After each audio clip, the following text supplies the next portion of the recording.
3 months after their wedding. 3 months. That was all it took. For two people who once prayed for each other, to begin to question each other. For two people who once held hands with excitement, to now struggle to even look at each other. Not because they stopped loving, but because they did not understand what love truly required. Because love is not just a feeling, it is a commitment, a discipline, a responsibility, and without guidance, even the strongest feelings can fade. Ngozi did not notice when it started happening. It was not one big moment.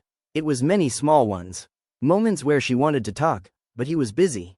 Moments where she needed comfort, but he was distracted. Moments where she hoped he would notice, but he didn't. And slowly, those moments became wounds, silent wounds, invisible to the eyes, but heavy on the heart. She began to ask herself questions she never thought she would ask. Did I make the right choice? Is this what marriage is supposed to feel like? Why do I feel alone, even when I'm not alone? And the more she asked those questions, the more distant she became. Tunda, on the other hand, was fighting battles she could not see. The pressure to succeed, the pressure to provide, the pressure to not fail as a husband.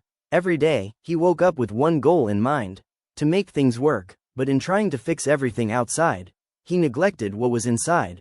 He did not realize that presence matters more than provision, that attention matters more than assumption, that love must be expressed, not just intended. And so, two people who were trying in their own ways ended up hurting each other.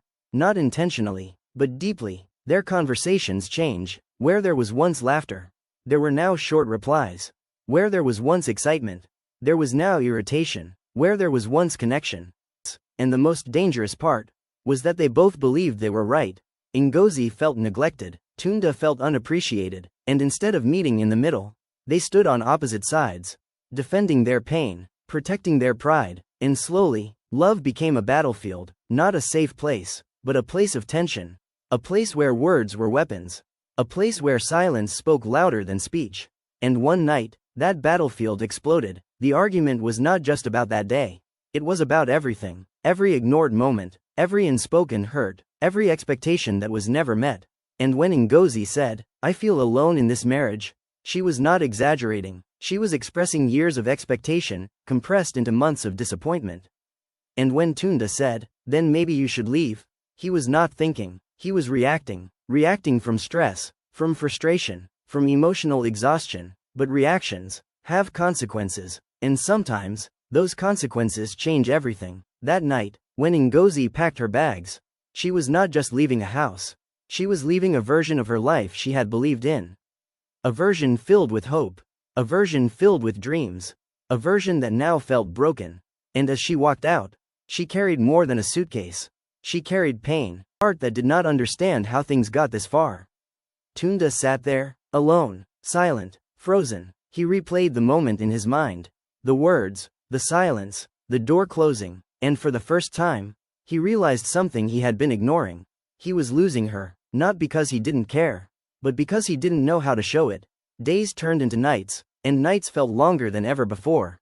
The house became unfamiliar, the silence became louder, and the absence became unbearable. He tried to distract himself. With work, with his phone, with anything that could keep his mind busy.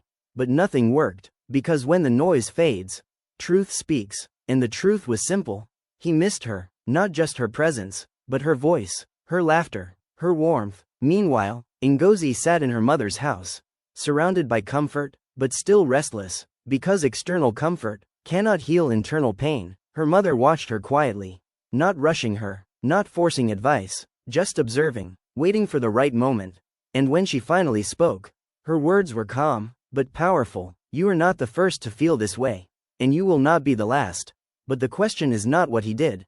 The question is, what is God saying?" Ngozi paused, because in all her thinking, she had not asked that question. She had asked what went wrong. She had asked why she was hurting. But she had not asked, "God, what are you teaching me?"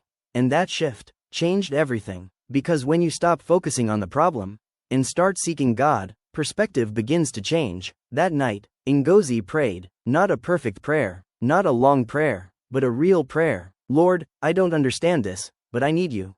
And in that moment, something shifted, not outside, but inside. Peace, slowly replacing confusion. Clarity, slowly replacing frustration. And in another place, Tunda also prayed, "God, Teach me how to love. Because the truth is, love is not automatic, it is learned, it is practiced, it is grown, and without guidance, it can fail. Days passed, and something began to happen. They both started to see things differently. Ngozi began to understand that silence had not helped. Tunda began to understand that distance had created damage. They both began to take responsibility. Not for everything, but for their part, and that is where healing begins. Because healing does not come from blame. It comes from understanding. And when Ngozi finally decided to return, it was not because everything was fixed. It was because she had changed. And when she stood at that door again, she was not the same person who left. She was stronger, wiser, more aware. And when Tunda saw her, he was not the same man either. He was softer, humbler, more open, and for the first time in a long time, they saw each other clearly, not through pain, not through expectation, but through truth, and that changed everything. Because when truth enters a relationship, healing begins. Slowly, they started again, learning each other again, understanding each other again, choosing each other again, and this time, they did not do it alone. They did it with God. And because of that, their love was no longer fragile. It was strengthened, grounded, protected, because marriage was never meant to be carried by two people alone. It was always meant to include God. And when He is present, what seems impossible becomes possible. What seems broken can be restored. What seems lost can be found again. So if you are listening to this, and you feel like giving up, pause, reflect, and ask yourself one question. Have I truly invited God into this? Because the difference between a struggling marriage and a thriving one is often not love, it is God. And remember, a cord of 3 strands is not quickly broken. So don't just plan your wedding, plan your marriage with God. And if this message spoke to your heart, if it reminded you of something, if it touched a place deep inside you, then don't keep it to yourself.